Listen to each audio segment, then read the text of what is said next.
Well, hey there, folks. I'm Steve Kepfer, your co-host of the podcast formerly known as Fights with Friends, with my co-host, Paul Veracci, with your new podcast, Film Fights with Friends. Yes. It came to our attention this week, this is airing before Christmas. But, yes.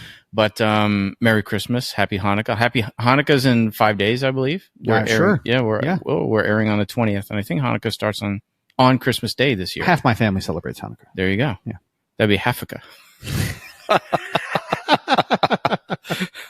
All right, tip your waiters, please.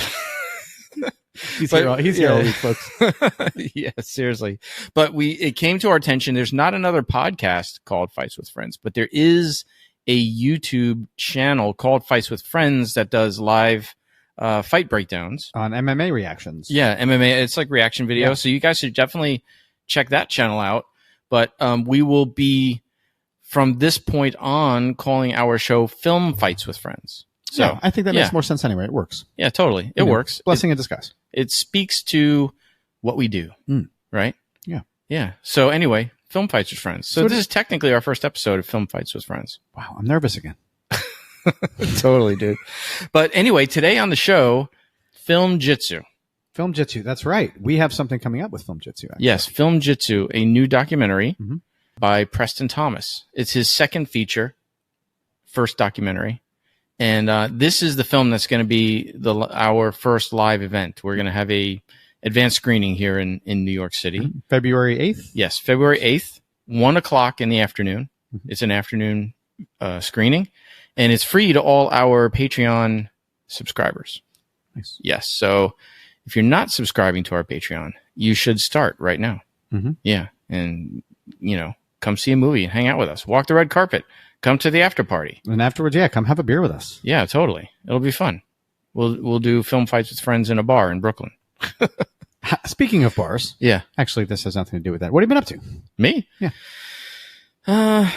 Working on this show a whole heck of a lot after our month off, right? And catching up and reviewing the cuts that we're getting from, our awesome editors and producers, Rich and Matt, and writing show notes and all that kind of stuff, man, and just running the gym, basically. Yeah. This is not easy doing a podcast. No, it's not. I mean, it's like another job. Yeah. Why did we do this again? Because you had a fucking idea. Because it's fucking fun, dude. It's fun. It is fun. I have a blast doing this. It is totally fun. So, we have the film screening on February 8th, 1 o'clock in Brooklyn. We'll have info in the show notes on that. And hopefully we'll see you there. There will be tickets available, limited number of tickets. The theater seats 50 people, so it's not huge. But, we'll probably have about 30 tickets for sale, I would say.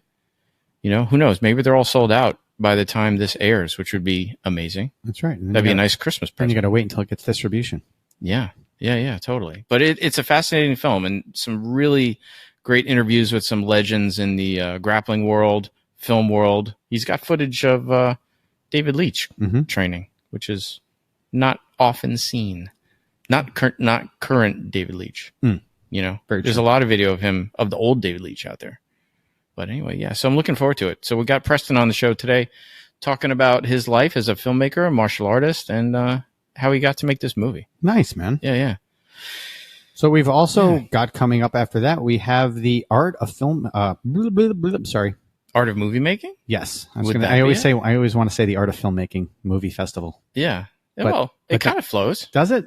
I feel like after I say the art of filmmaking and then I go to say the rest, I was like, oh, now that's why they went with movie making, because film sounds fucking weird when I finish it. Yeah, kind of like Film Fights with Friends. No, but the art of movie making film festival, they call them the Tammies, the art of movie making, right? So it's like the Tammies. Oh, nice. Yeah. And they keep the T in there because that just makes it work. For the, yeah, totally. It's a great festival. They celebrate the craftsmen, the artisans of the particular, films that are submitted. Costume, props, set design, stunt performance. Like they're not doing the best picture type stuff. They're celebrating all the.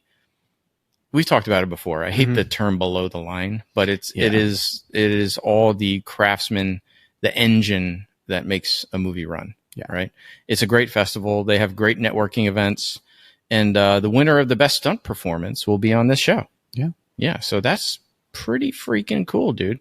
If you are interested in submitting for your project or a performance of yours for this festival, we'll have the Film Freeway link in the show notes, and you could submit there and learn more about the festival there. When is this festival? That's going to be June 21st through the 22nd. There you go, New York City. Yeah, I had a blast at the last one. Yeah, it was really cool. I met some really cool folks at the networking day. They had some really great panels. They did one panel on claymation that was incredible. And you know what else I just kind of realized? Since it's happening in June, and we're going to, we are who we are. When you go there, if you have any curiosity towards what might be going on to the second season, Steve and I may have a few spoilers if you want to come and have a conversation with us. That's true. That's true. So if you are interested in the podcast, come and check us out there, and maybe we'll be able to tell you what's going to happen in season 2. Well, I guess we just made it official. There will be a season 2. That's right, buddy. There you go. Season 2. On Film Fights with Friends. That's right. Film Fights with Friends. FFF. Triple F. You see, guys, we drink. This is our second episode today, and we drink beer through them. So, but actually, no, the first one was early in the morning. Was early in the morning. Yeah, so we had coffee. We had coffee. Yeah. So none of this would be possible without Stunt Contact. Stunt Contact, your one-stop shop for all your production needs. When you want to figure out what's shooting, where it's shooting, when it's going to be shooting, and who's on it. Yeah, it's a great production breakdown. It's great for us stunt performers. It's designed for us, but it's really a great breakdown for anybody that's looking to get intel on what's in pre-production, what's in development, what's in post-production. Definitely check it out. It's really cool. And for those short-term memory people, the note-taking section is phenomenal, so you do not double send 2 coordinators. Yes. What was it? Phenomenal. Phenomena.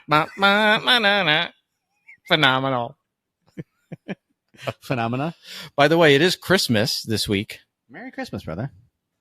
We do try to have very episode-specific toys and memorabilia. This is pretty cool. Actually, it looks really cool on the screen because it looks like it's just a picture. It doesn't look like it's a, Speaking of claymation, though, this is the entire Rudolph claymation set.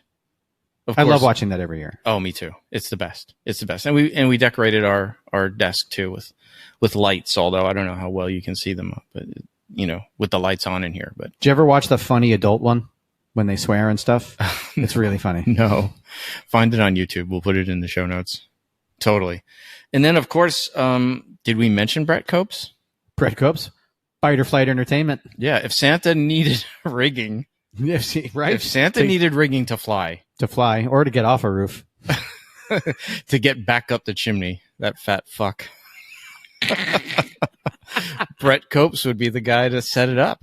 He would design that rig. Yeah. And I'm sure he'd do a killer job because Fight or Flight Entertainment is the entertainment rigging company that you want to use. Big or small.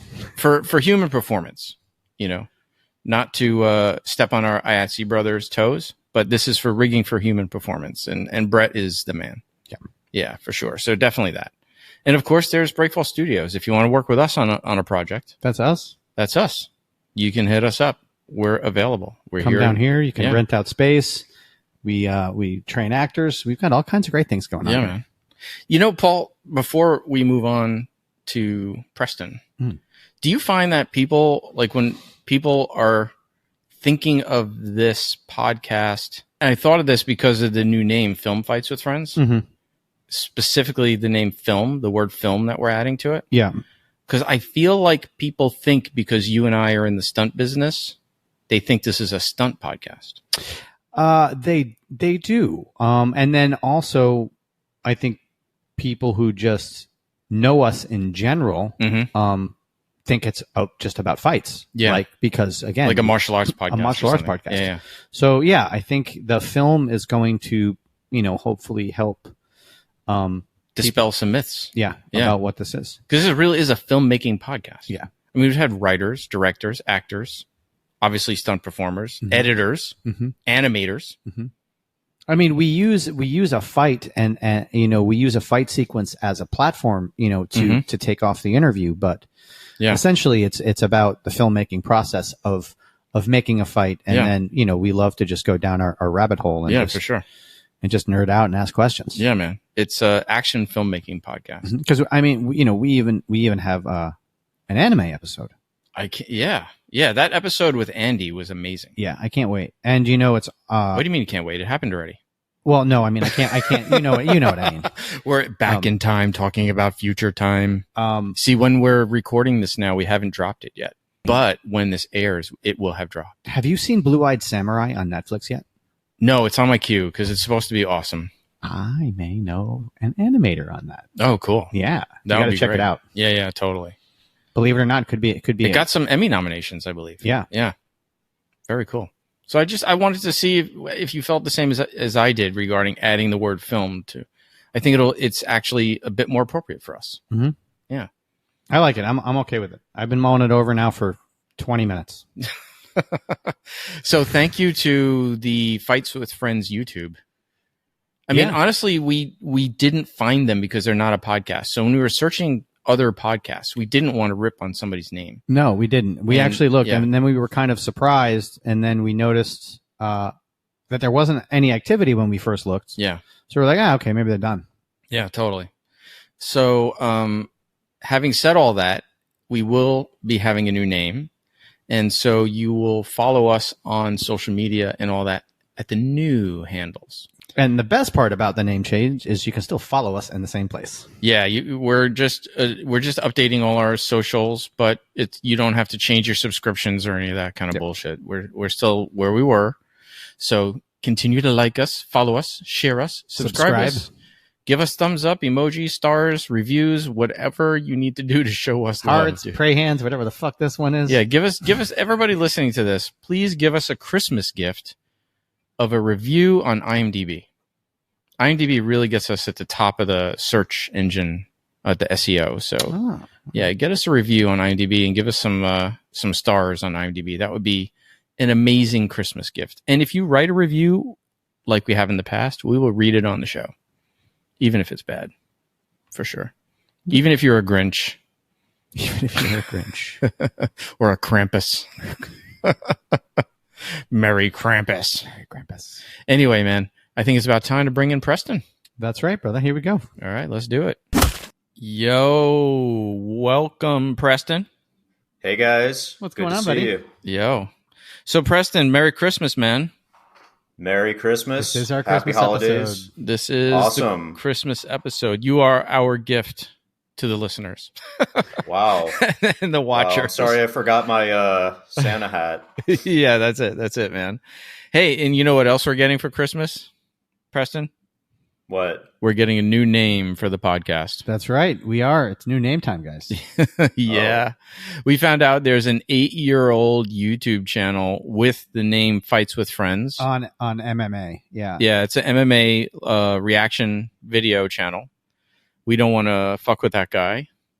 And, no, I don't mean it that way, dude. I don't want to mess with his rep or cause confusion. I think you guys could take this guy on. Why don't you invite him to the studio right there? That's what I said.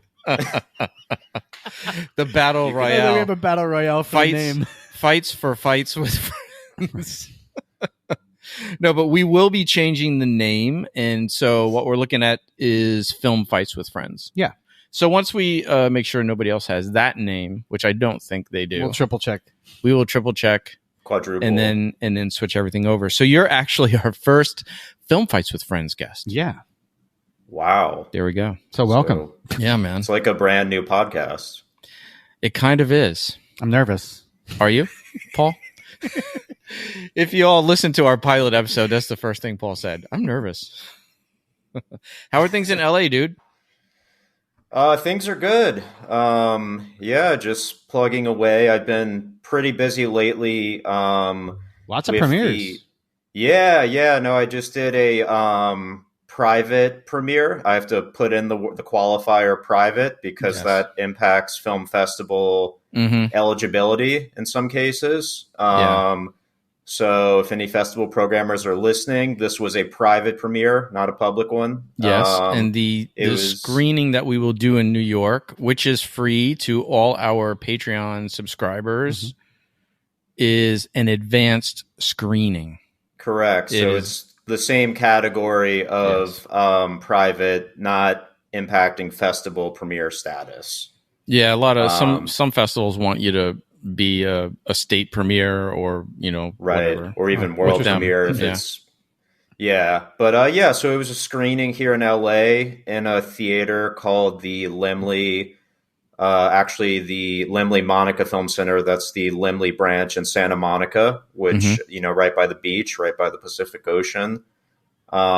Beautiful theater chain that does private rentals to filmmakers, very supportive of filmmakers. They also distribute a lot of great independent and art house films and foreign films that, if they weren't showing them, they probably just wouldn't be shown on big screens. So that's awesome. So they were great. I did, had a good turnout, mostly people in my circles, friends, training partners, creative collaborators, people involved in the documentary, and also some great new friends who I were invited. Our mutual friend Hugh Fitzgerald brought some people along who I hadn't met, but they were awesome. And cool. So it was all good. Great audience reaction. Actually, lots of laughs throughout the documentary, which that's great. Made me feel good because, if you know me, I make jokes a lot in person, but I feel like that's never really come across in my films as much because in the past, I've made heavy, dramatic films, typically, and mostly humorless. But I've always wanted. Why does that make me want to laugh? I know. Yeah, that's great that the lack of humor is invoking humor here. Yes, totally.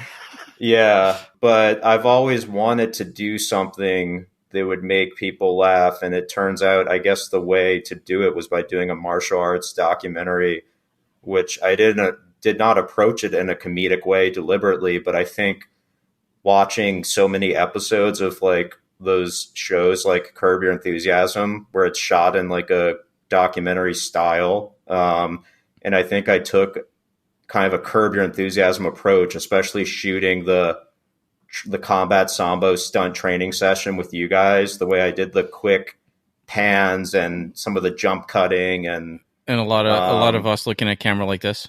Yeah, exactly. And the puke wall, that was actually one of the big laughs, the puke wall. Oh, nice. And that kind of set the tone. So yeah, and, for those watching and listening, like, can you see it back there?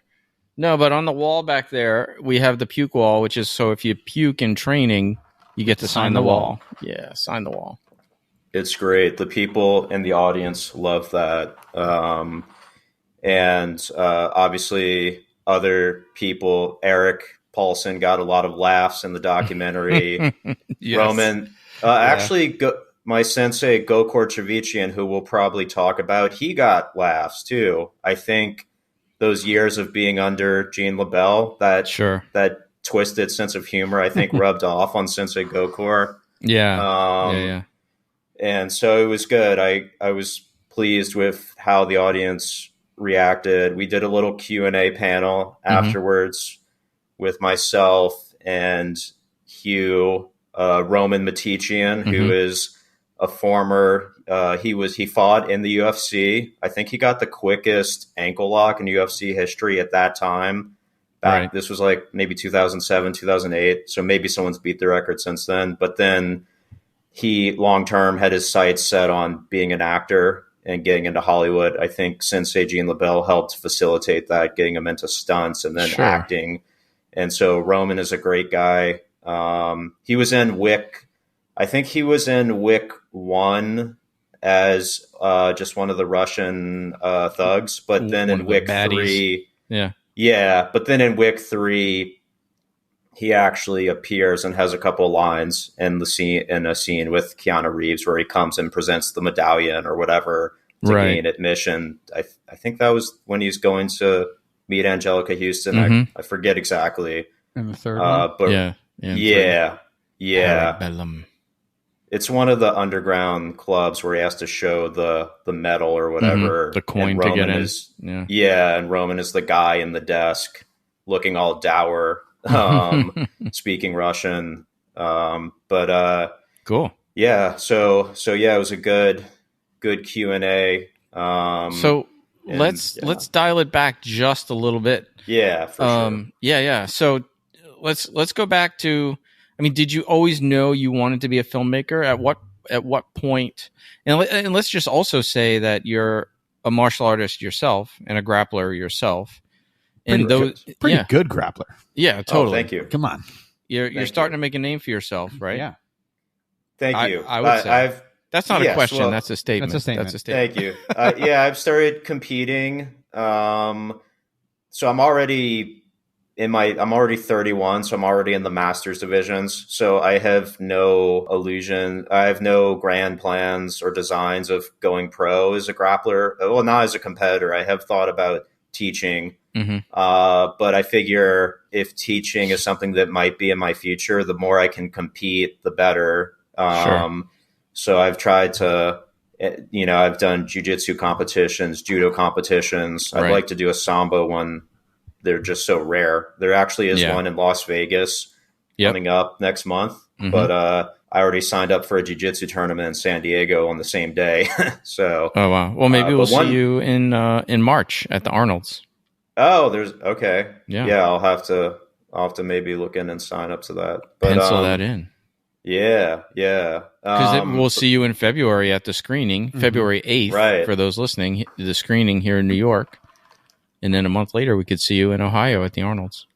That would be great. So you're a filmmaker and a martial artist. At what point in your life did those two separate identities take hold? Like, were you always interested in martial arts? Were you always interested in film? And certainly they weren't merged like they are now. Correct. In your life. So what's the story there? I know you're from New Orleans originally, right? That's right. Now you had asked, did you always know if you wanted to be a filmmaker?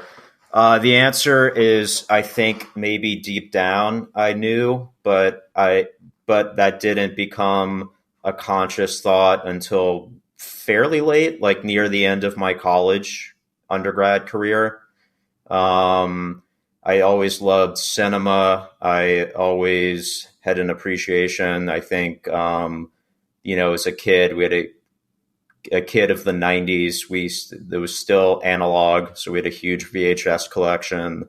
When I was real young, I was already high on like the Coen brothers. Like Raising Arizona was one of my favorite childhood films. It's still one of my favorites. Yeah, the scene where he steals the diapers with the pantyhose on his head.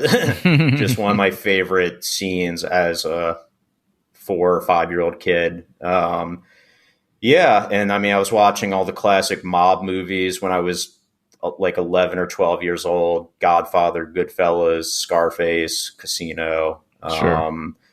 I was, watching stuff that I maybe shouldn't have been watching at that age. But I was going to say Scarface for an 11-year-old. I mean, that's fine. Yeah. My father took me to see RoboCop when I was 8 years old.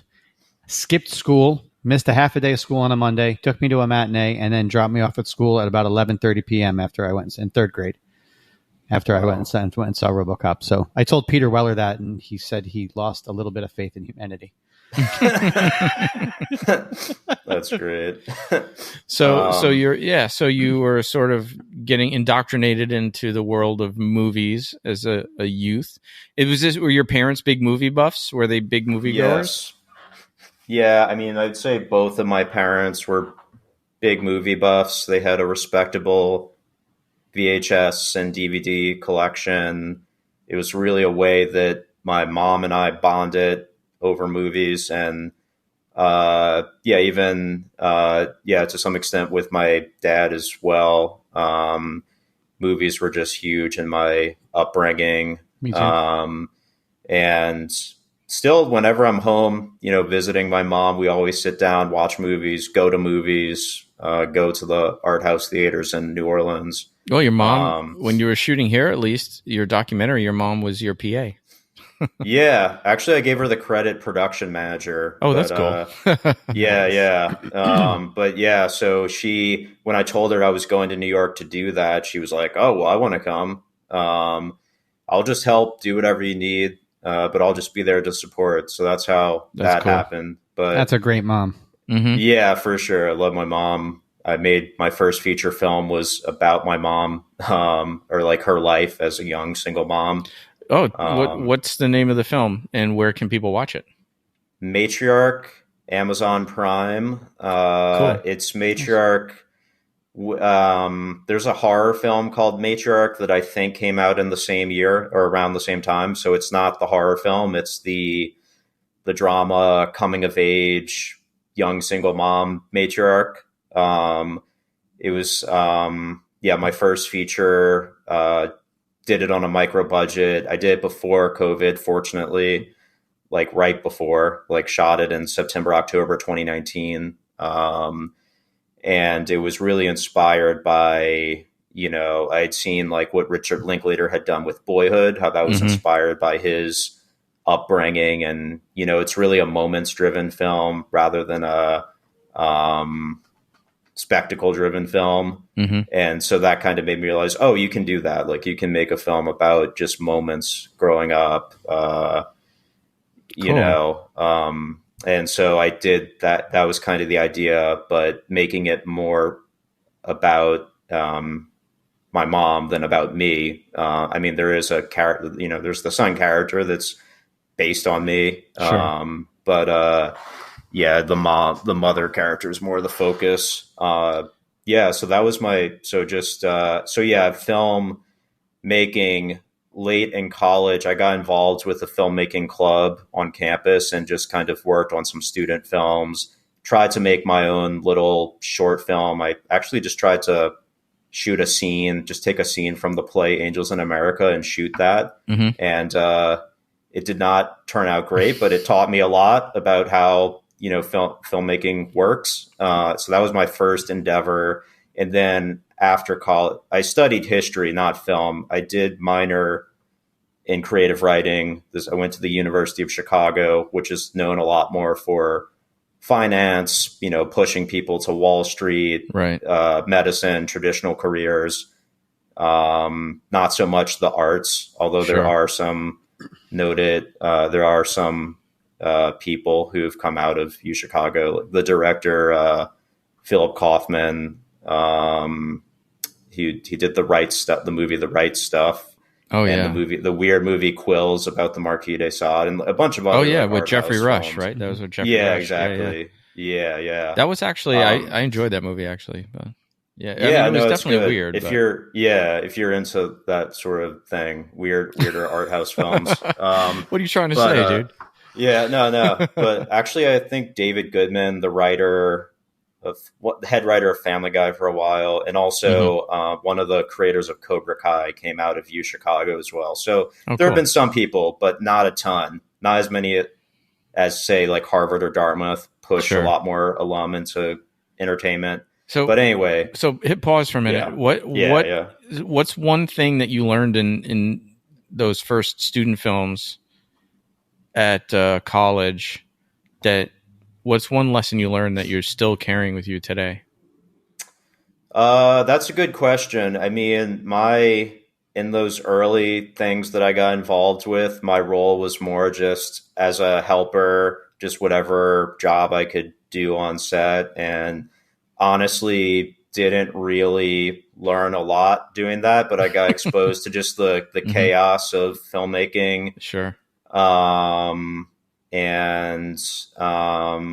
I think what I learned is that if you want to, make films, then just start like if you want to write and direct, then just start doing that. Like, don't worry about being a PA on a random other person's film, unless it's something that you think will be worthwhile. It's, maybe it's a good friend or whatever, and you know that you'll learn something from it, then it could be worthwhile.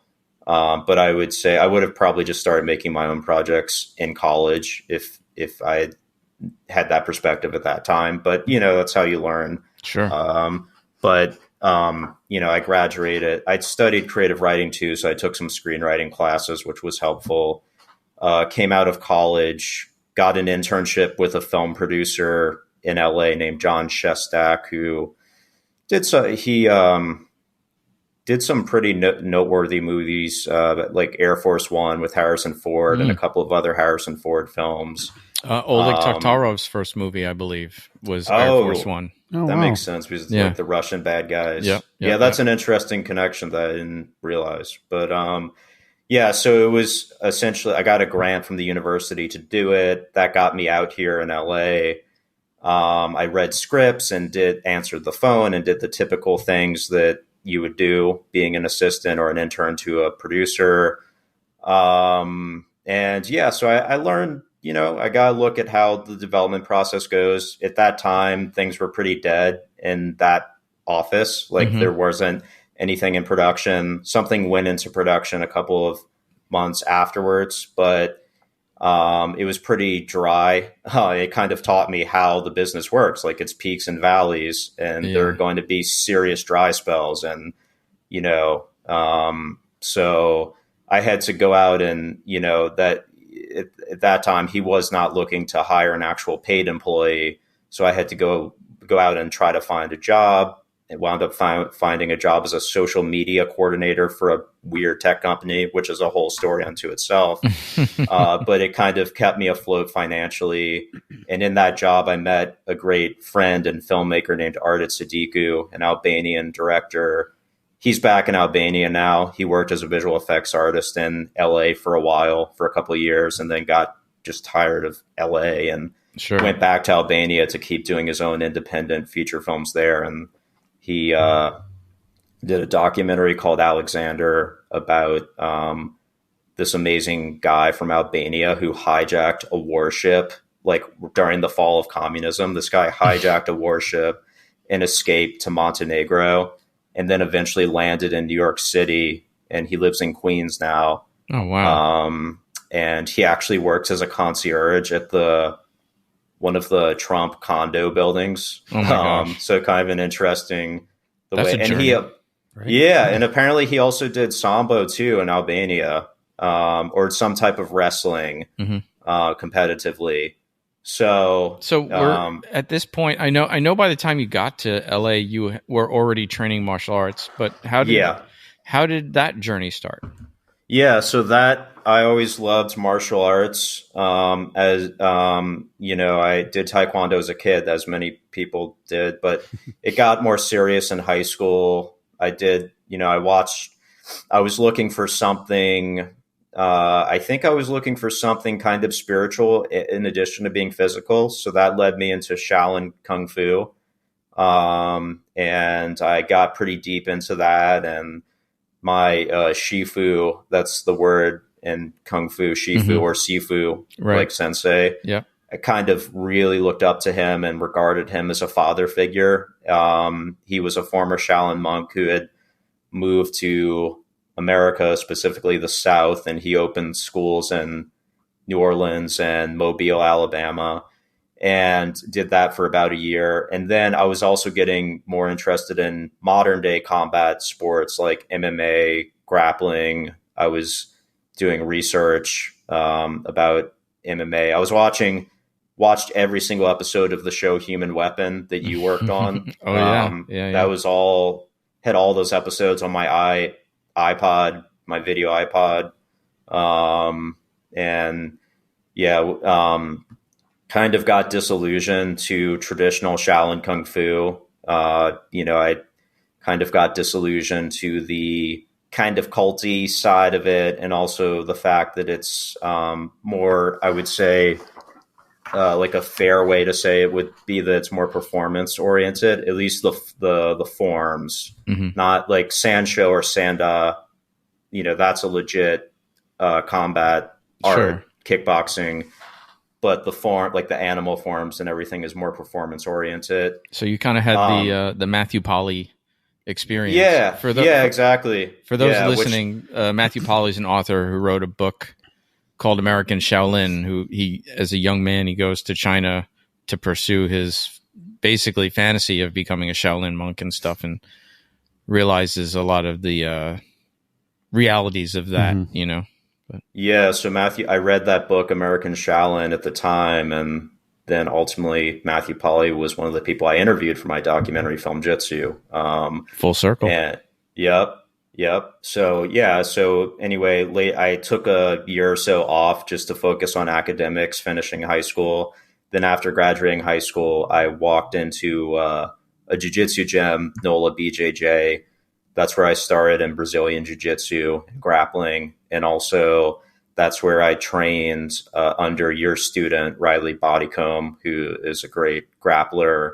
Riley was my first coach.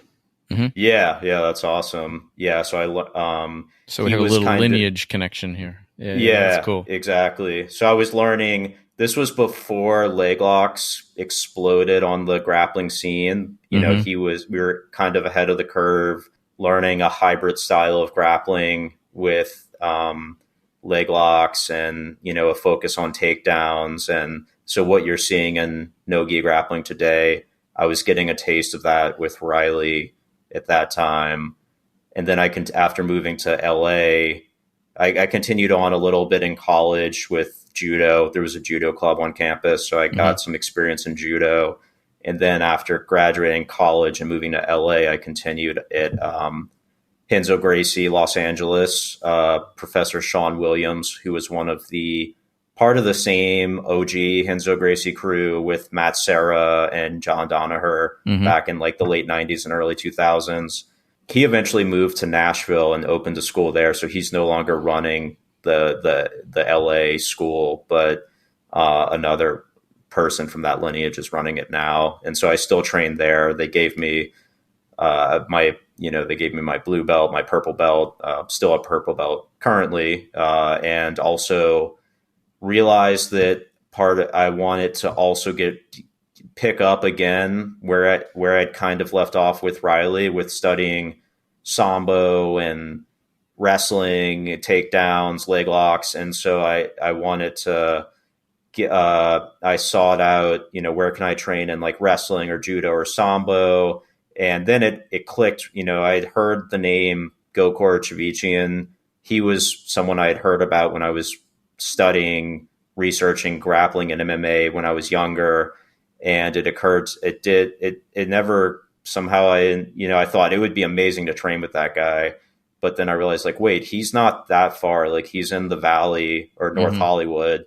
So it's a bit of a drive for me to get there, but it's only, 30 to 40 minutes to train with someone of his caliber. I'd say it's worth it. And so I started training with him also. And so I'm training training 4 to 6 times a week between the two different environments. And I started competing in jiu-jitsu and judo and took a lot of losses before I really started winning. But then little by little started doing better, getting some wins, some submissions, and finally got some bronze medals. And I finally got a gold recently. And I did the Masters Worlds actually with Sensei Gokor. He came out of retirement at 61 years old to do the Masters Worlds in Vegas. And he won it, right? He won it. He got two people refused to fight him, so he was automatically in the finals. Surprise. I think. Why would you refuse? I would be happy to lose to him. Yeah, exactly. I don't get it. Yeah, I don't know. But anyway, so yeah, he won in very dominant fashion. I think he finished with a baseball joke after hitting a huge Hiraigoshi. And I lost, but it was a great experience. It was cool to be there with him competing on the same day. At what point, though, did you have the idea for this documentary? Like, so when you reached out to us at Breakfall, like that, the idea was already there. Yeah. But which was a year before I reached out to you. We connected on social media a year before I actually showed up. Right. I followed you. So yeah, so the filmmaking and the martial arts was mostly separate. I mean, I love Bruce Lee movies and martial arts movies. The MMA movie Warrior with Tom Hardy, like I love that film. But it was great. JJ Perry was the stunt coordinator on that. Yeah. So I think in the back of my mind, I liked the idea of doing a movie with martial arts or combat sports one day. But I mostly making like micro budget, dialogue driven, character driven, dramatic films. And I just did jujitsu and grappling for sanity, just because I love doing it, just to keep myself grounded and stay fit. And so they were kind of compartmentalized. I think I got to a point after making my first feature film, Matriarch, I was really satisfied creatively with how it turned out. And I got into some festivals, which was great, and got a best screenplay award at one of the festivals, which was awesome. I did not break through into like the top tier, like the Sundance, South by Southwest, the ones that really count when it comes to wider recognition. Sure. Which is, rejection is something that's just part of the game with filmmaking. And, I was able to release it on Amazon Prime, and I was just really happy with how it turned out. But also I hit kind of a point of burnout after making at that point I'd made 5 short films prior to that, and just was kind of going with my narrative filmmaking, and each one, is pretty costly, both financially and in terms of energy too. I always made them, typically I would make my films very personal in some way, and that can be kind of draining too. You're kind of putting yourself out there, or your family history or whatever. Which, Film Jitsu wound up kind of being personal as well, even though that wasn't the original intent, but it became, I realized it was personal. But when did the roads like officially cross for you? When were you like, all these dramas, you're like, what, I want to do some action, some of the stuff I've been training, I want to put that on film. And then just a second part of that is, when were you like, what, I'm just gonna do a documentary? I was gonna say, why a documentary as opposed to a narrative film with action in it? There's a very practical reason, and that is that a documentary can be done as a one-man crew a lot more easily than a narrative film. Yeah. And I had purchased a camera during, like, shortly after COVID. I got a nice Sony camera, and I just, with an eye towards maybe doing some DP gigs or something just to make some money, but also shooting more of my own stuff and being more self-reliant. I'd shot some stuff before that, and I had some other cameras too that were like more entry-level cameras. So cost. So the film Matriarch, I tried to make that film for $15,000. It wound up being double that amount to make it.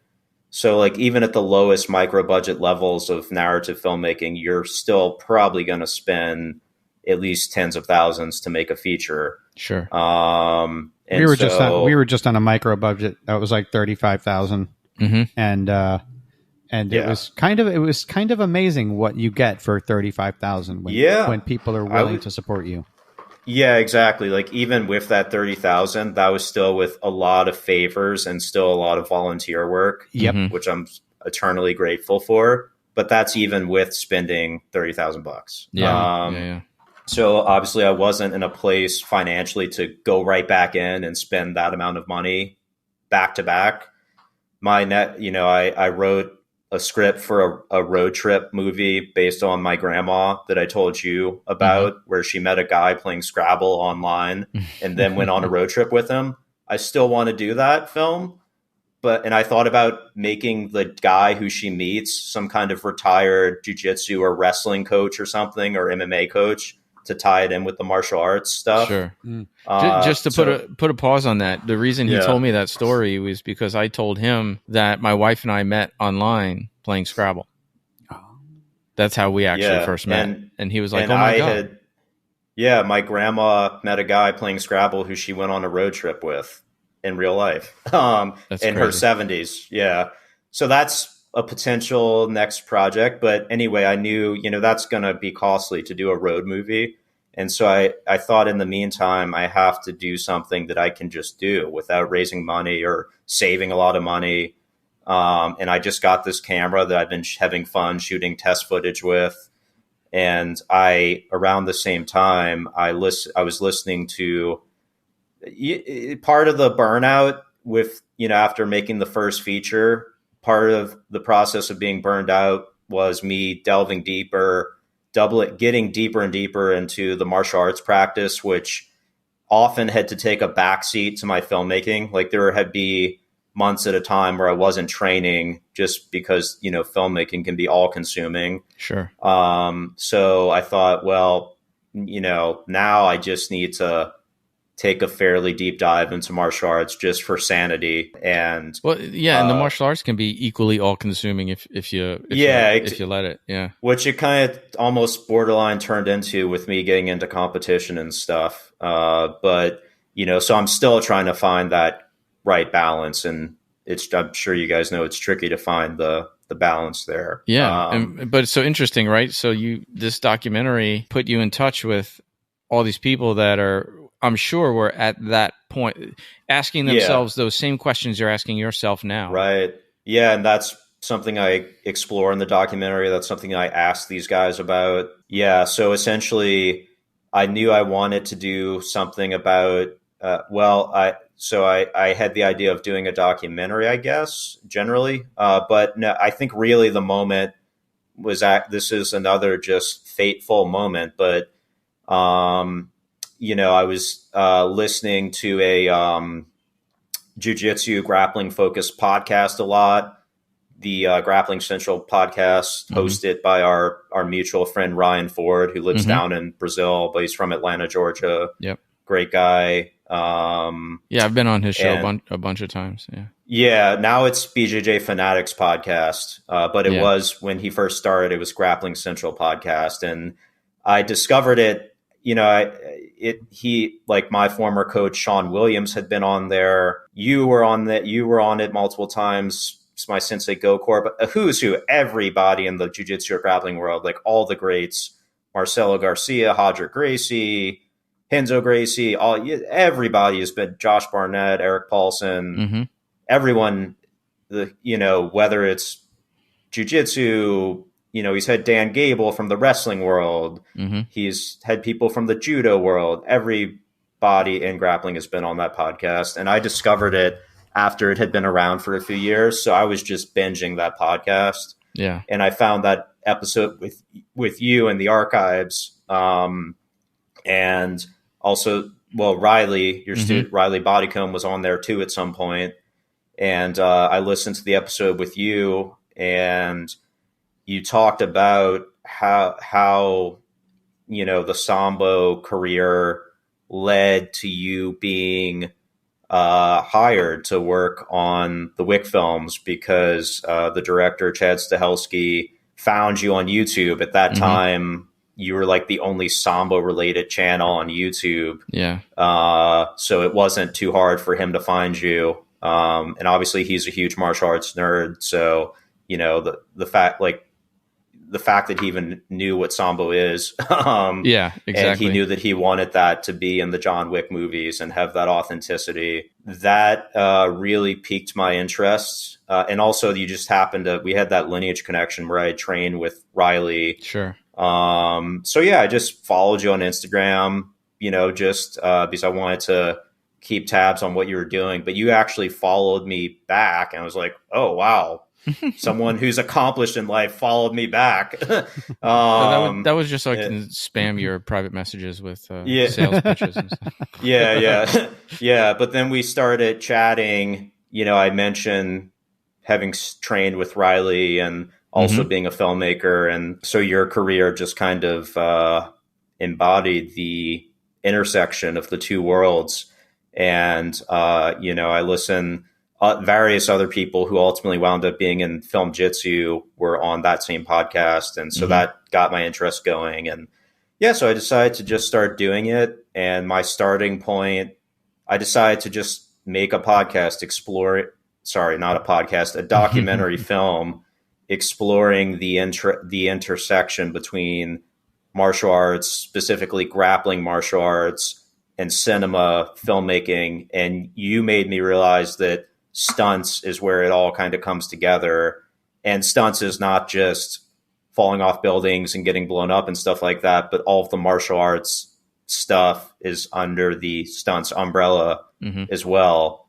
And a lot of stunt guys are martial artists. And so, once I realized all of that, it all just kind of clicked. And I realized that, this would be a fascinating subject to make a documentary on. I didn't know if it would be a 10-minute documentary, 20 minutes, or, it eventually turned into a feature, 90 minutes. But it's hard, right? Because unlike a narrative like film, with the documentary, the story kind of has to appear as you're doing it, right? You're not really, you have this idea maybe when you start, but once you dive into it, start talking to people and, participating in different communities, then the story kind of appears. And I feel like this story kind of became more about you in a way than them. And it kind of rolled in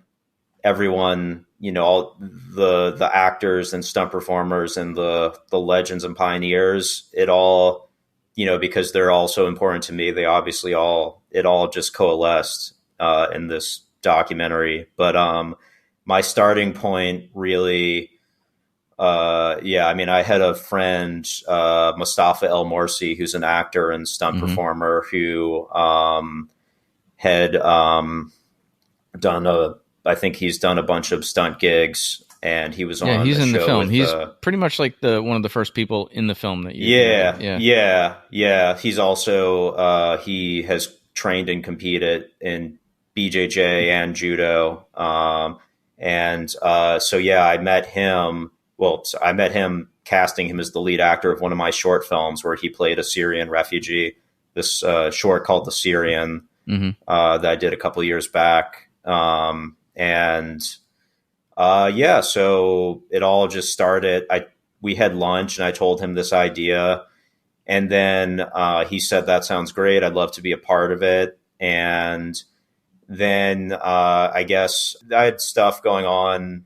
Yeah, life just kind of got in the way, so it kind of went into the background for a couple of months. But then he called me up one day and said, "Hey, I'm going to this party at this ranch where there will be stunt performers and actors, and there will be an exhibition of some horse tricks.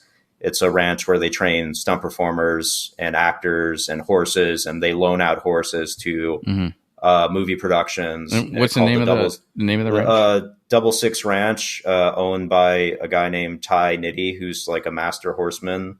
And so I just showed up with my camera and just was blown. Like, I had never experienced anything quite like it. So it kind of served as an entry point into the whole world. It wound up being like a little introduction. Like, it's like 2 or 3 minutes in the opening of the film. I met some really colorful characters there, but it kind of the network expanded from there. I wound up meeting Mustafa's friend and collaborator, Elsa Ames. She's in the film too. That's Yep. She does a great stairfall in the movie. Yeah, they show that. Yeah, no, she's awesome. She's an actor, stunt performer, and we wound up later reconnecting at 87 North Productions in the training program there, just separately. But I saw her there, and I was like, "Oh, hey, what's up?" I also interviewed a great guy named Malachi Silva, who's a jiu-jitsu black belt competitor and also an actor. He now owns a school, a jiu-jitsu school in Kingston, New York, upstate New York. But at that time, he was living this crazy nomad life, living in a van, competing jiu-jitsu, doing some acting stuff on the side. And so he, to me, he just kind of in an interesting way embodied the two worlds kind of intersecting and playing off of one another. And that gym was like literally blocks away from 87 North, right? It's like exactly. We would walk past it. Probably walk past it. Yeah, Hinsel Gracie, LA. Yeah, it is blocks away from the church facility. But then I realized I really wanted to, I wanted to interview you because, you like your career is like, you're not an actor, you're a pure stunt performer. At least you've done some acting too. Steve, you are not an actor. There we go. You heard it here first. Or no, I was listening. I would have told you I suck. Well, Dude, you're not like hybrid in the way that some of the other people. No, no, I'm not a stackter, as they say. A stackter. Yeah, stackter. Yeah, acting so hard. Acting is very hard. It's so hard. Stunts is easy. Acting is so hard. Yeah. No, I did some theater acting in high school, and that was the original dream for me to become an actor. But I realized that filmmaking suited me better. So I wanted to come and train at New York Combat Sambo. I almost, when I was in New York a year prior, helping my friend Ardit make his documentary in New York, I wanted to come by, but the timing didn't quite work out. But I thought, okay, well, now I'm making this documentary, so let me come by, train, and also do an interview if he's down to do an interview. And you were. And so we did that. And I was at the gym I came in the evening, and then I came the next day when you were doing the free workout for the stunt. During the strike? Yeah. This was during the strike when we were offering free training for the stunt performers out of work. Yeah. So I filmed a training session with Jared. SAG. Yep. Yeah, SAG stunt performers. Jarrett, Tuon. Yep. Matt, you guys. Me. It was great. It really became kind of a centerpiece of the documentary because it was like a great crash course. And like you guys, I interviewed you guys while you were huffing and puffing in between pad work and drills and everything, and just got a great overview of just the stunt business and the training that goes into it, how martial arts informs your work as a stunt performer and, or as an actor, if you're more hybrid. Afterwards we did a more formal sit down interview. I also interviewed Jarrett over in that corner behind you. And that was one of my favorite. We like putting Jared in the corner. Yeah. No, Jared, it was great. No, we love you, Jared. Jared DeCroce was one of the first people that jumped on when we started this podcast. Yep. To jump on as a producer and help us out. Yeah, no, he's great. His interview is one of my favorite things, especially when he starts talking about Musashi and the way and how it informs all things, whether it's acting, stunt work, fighting. I feel like that really sums up the documentary in one line, which is great. And then go Jared. Yeah, go Jared. And then really I was so happy. I thought, okay, well, maybe this is it. Like maybe it'll be like a 30-minute documentary, but then I think my mom just mentioned to you, my mom was there as basically a PA or production manager. Basically said people were slamming doors in your face in LA. Yeah, exactly. Which she was just talking about the film industry in general, like over the past 8 or 9 years, whether, the festivals and just all the gatekeepers, it's mostly rejection. But you were like, oh, well, I can help introduce them to some folks in LA. And you connected me with Hugh Fitzgerald, the coach at the Jiu-Jitsu and grappling coach at 87 North Productions, where I wound up training along with their grappling stunt team and becoming one of his students, interviewing him for the documentary. You even got to shoot David Leitch. Mm-hmm. Yeah. The director of, for those listening, the director of, the co-founder along with his wife of 87 North, but also the director of The Fall Guy and Bullet Train and the first John Wick and so many. Nobody, right? Wasn't Nobody?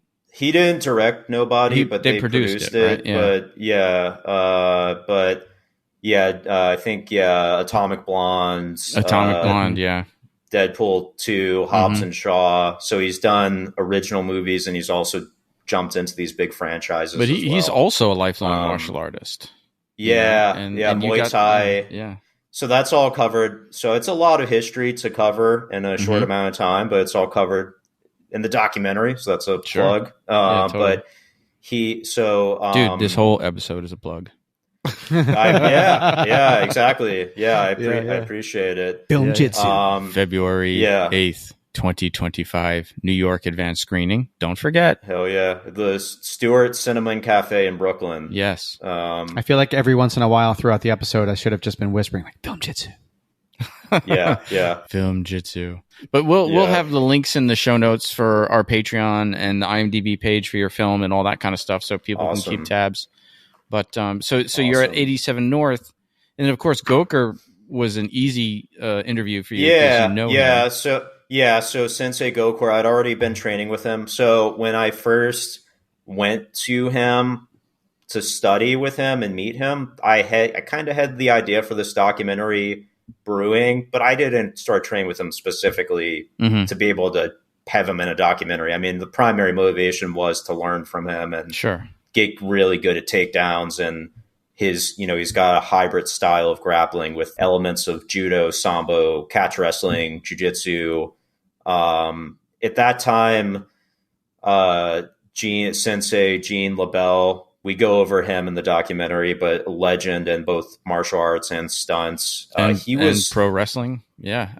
That guy is, if there's anybody I aspire to be like, it's like that dude. He's great. So he was still alive when I started training there. So I did think like, okay, eventually I'll get this documentary off the ground. And if I can have both Sensei Gokor and Sensei Gene, that would be amazing. But then I think he was already kind of ill. So he passed away before I got the project going. So I wasn't able to actually have Sensei Gene in the documentary, but we still pay homage to him and cover his history and contributions. Was about 2 years ago. He passed, just a little over 2 years ago. 2020. It was like within the same week of when the jiu-jitsu world champion Leandro Lo got shot in the bar fight in Brazil. They were like right around the same time, I think. So you got Gokor, and then so what brought you to Erik Paulson's door? So he that was through. So I went to 87 North, interviewed Professor Hugh Fitzgerald. And for those who don't know, in BJJ, professor is the title that we use. So he's jiu-jitsu black belt under the Machados, Rigan Machado. And so that's who's also in the film. Yeah. Yep. Master Rigan Machado is in the film.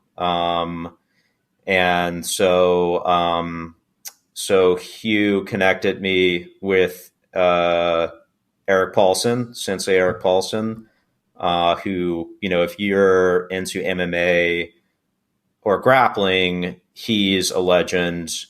He is also one of the old school guys who was doing a hybrid style of grappling, mixing BJJ with wrestling and catch wrestling. And, he was doing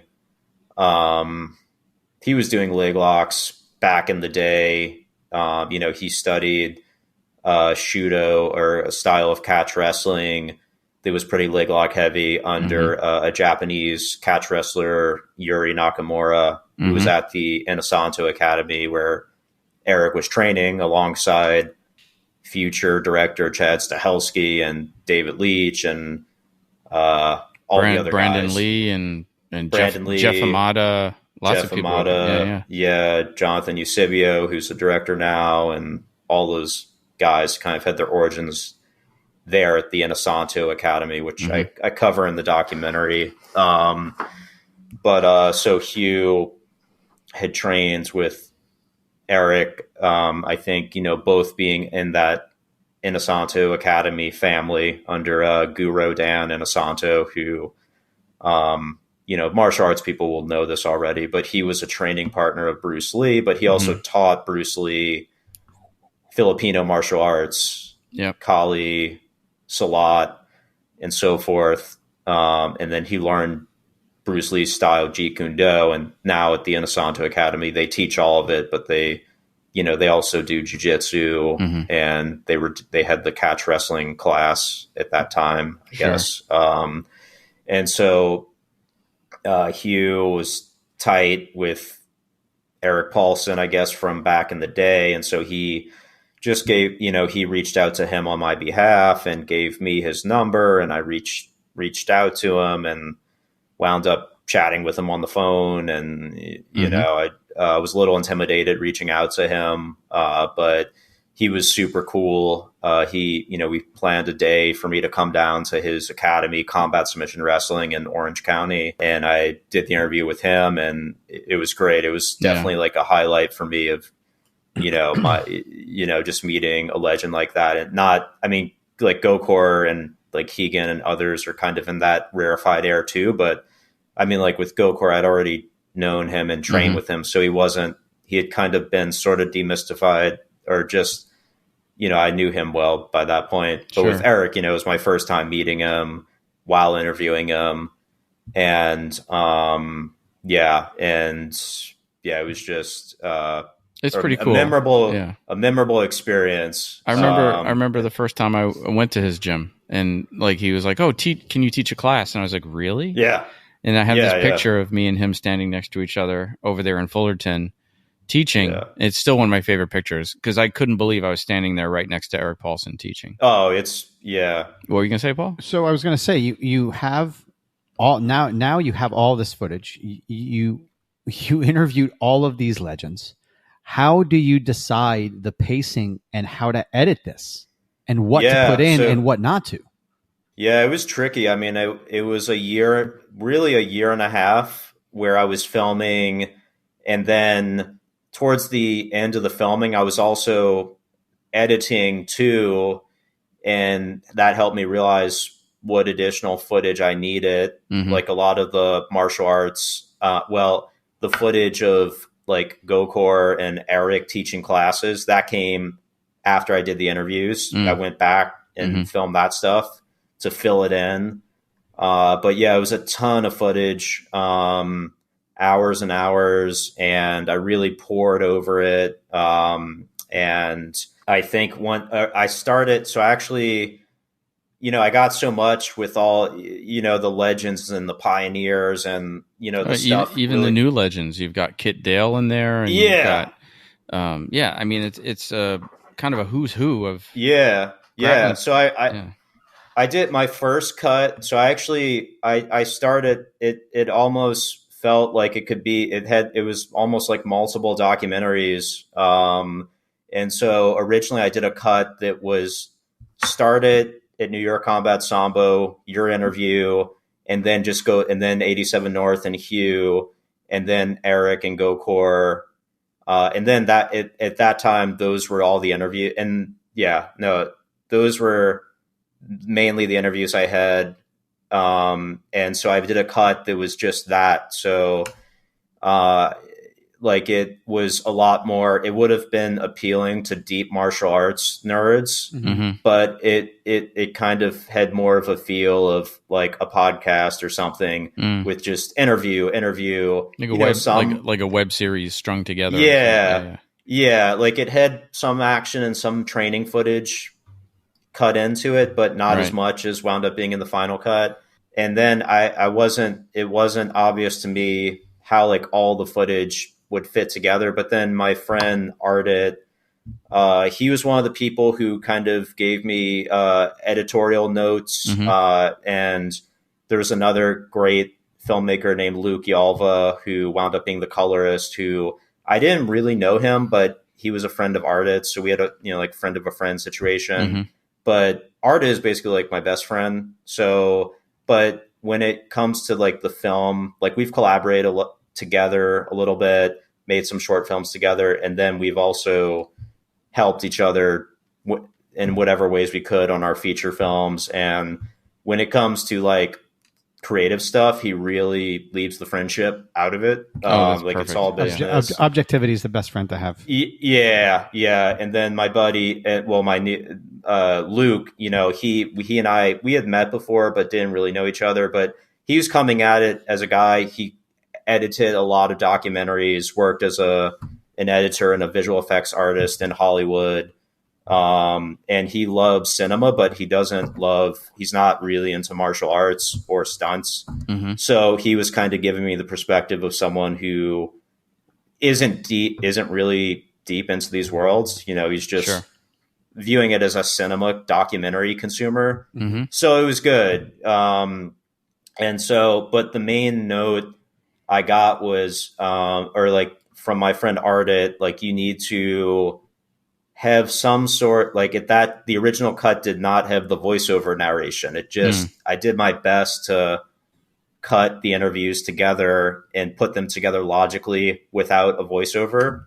And I think it worked. Maybe one day I'll release that. Like that'll be, for the martial arts nerds out there, they'll be interested in hearing. It'll be on the Blu-ray. Yeah.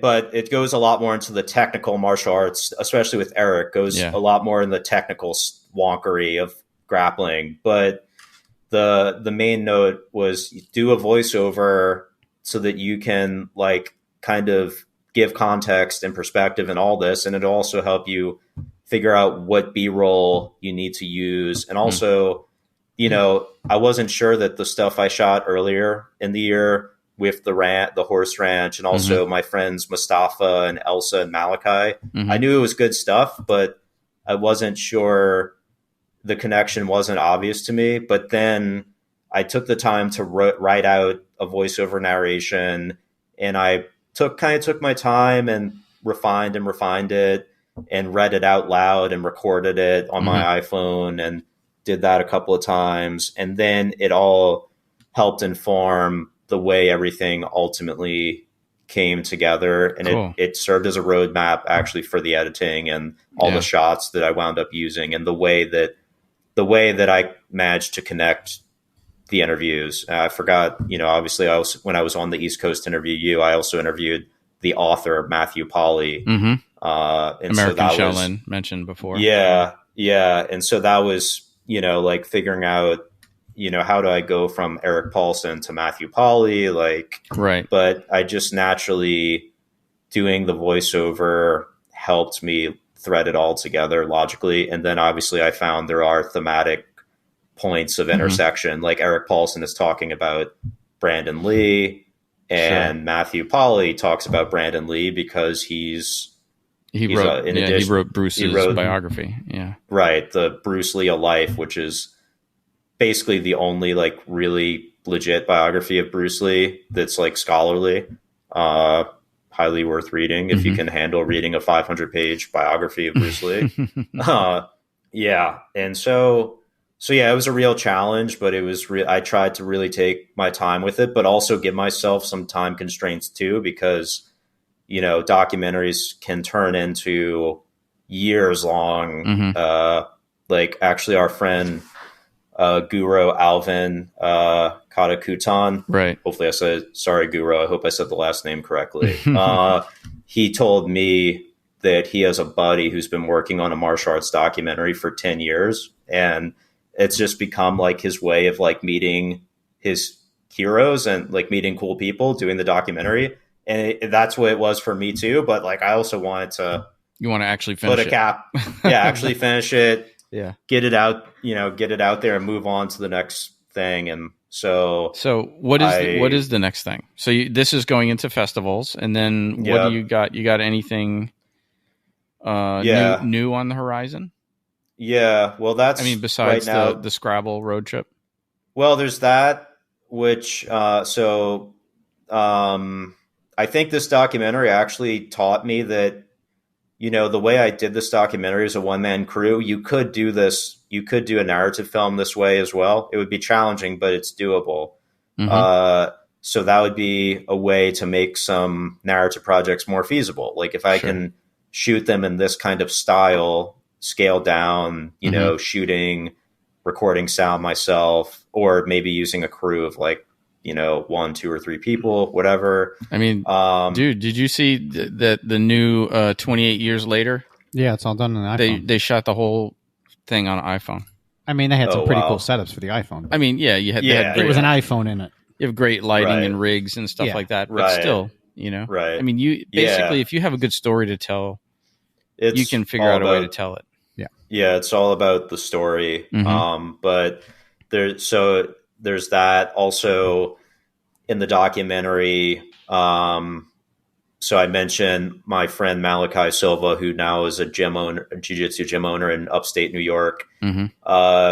He's less famous than other people in film jitsu, but he's a very striking character. He gives this very moving speech in the documentary about not quitting jiu-jitsu, but it kind of applies to life in general. Like anything worthwhile is fucking hard to achieve. Yes. 100%. So just don't quit. The way he says it is a lot more stirring and galvanizing than how I just did it. But anyway, so my filmmaker friend Ardit saw that and was like, man, this guy could be the lead of a narrative film. Like he's got just this presence, and it probably has something to do with the fact that he is also an actor, trained actor.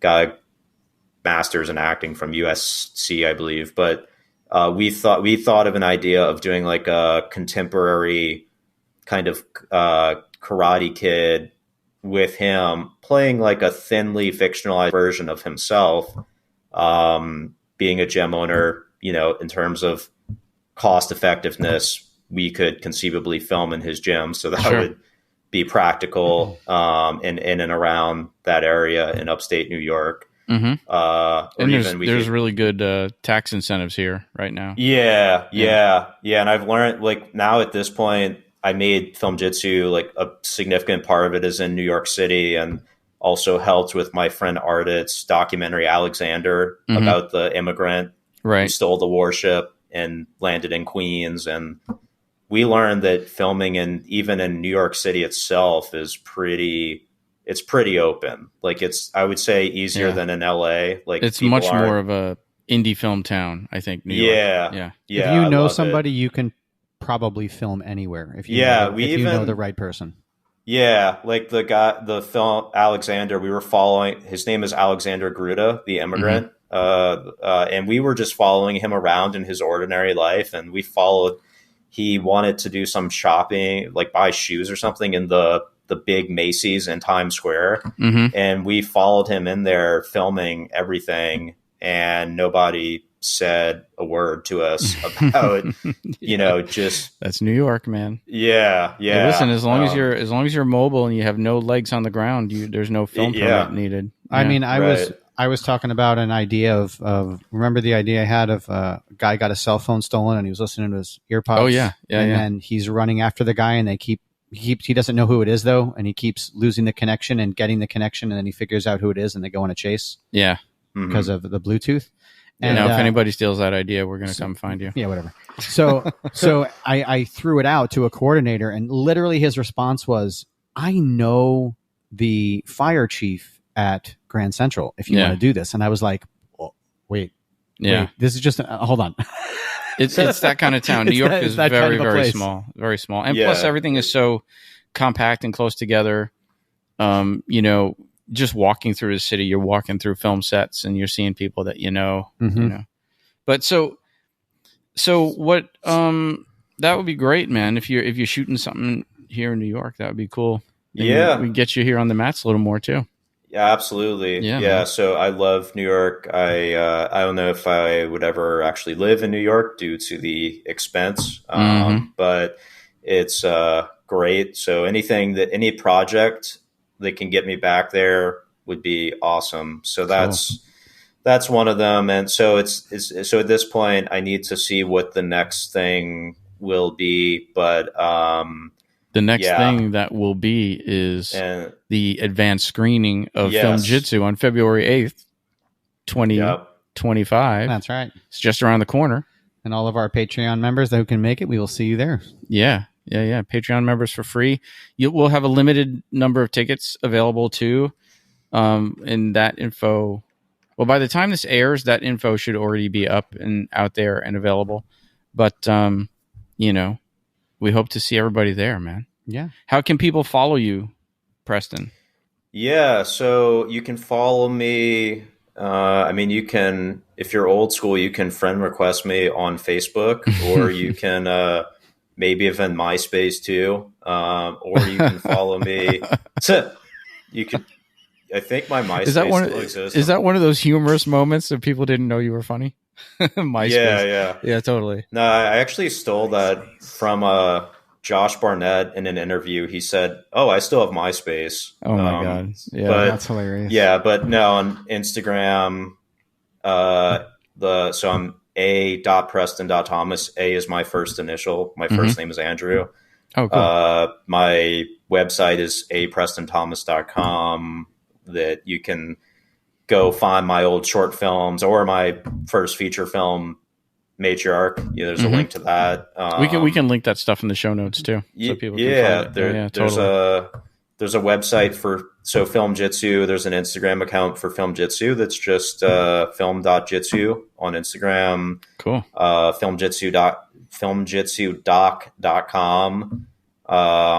Sign up for an email update list. Awesome. The site is kind of under I have one construction, stupid question before we go. Maybe it's not that stupid, but I forgot to ask it.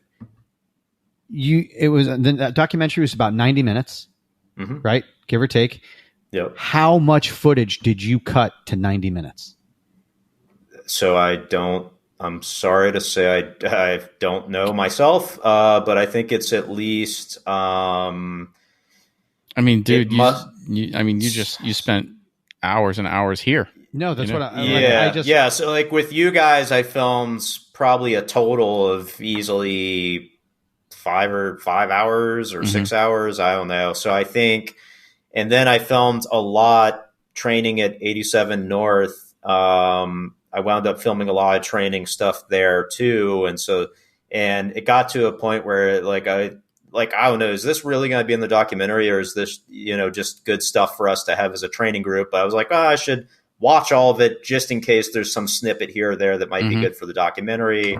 I also pulled in footage of me competing and sure, just all kinds of, a documentary just pulls in all these little discrete pieces of media, photos and stuff from Erik Paulson's YouTube, which he has a ton of stuff, historical stuff on YouTube that I kind of sifted through. And but my footage that I shot was probably, I would definitely at least 20 hours, but maybe 30 hours. Something. Yeah, it's massive. Yeah. Massive amount to go through. Great job, dude. I can't wait for people to see this. Yeah, it was really good. Thank you. And there's a lot of good stuff. So I'm actually thinking of creating a YouTube channel where I'll release the full uncut interviews or just stuff that I wasn't able to include in the documentary due to time constraints. That'd be cool. That's extras. Extras. Yeah. Yeah, definitely. For all the deep martial arts nerds out there who want to hear the full things. Cool, man. Well, hey, it was a pleasure to have you on, man, and I can't wait to see you in a couple months here in New York at the screening. Yes, sir. Yeah, I can't wait. Stewart Cinema, February 8th, Brooklyn. We'll see you soon, everybody. Yeah, man. Awesome. Love you guys. Thanks so much for the support. And I guess I will see you guys in a couple months. Cool. Later. Peace. Bye, folks. Right. So long. Film Fights with Friends is brought to you by Breakfall Studios. Executive producers Stephen Kepfer, Paul Veracci, Tiago Benedetti. Produced by Press Record Studios with Richard Butler, associate producers Becca GT and Jared DeCrose. Edited by Matthew Kaplowitz. Original music by Aru Luster.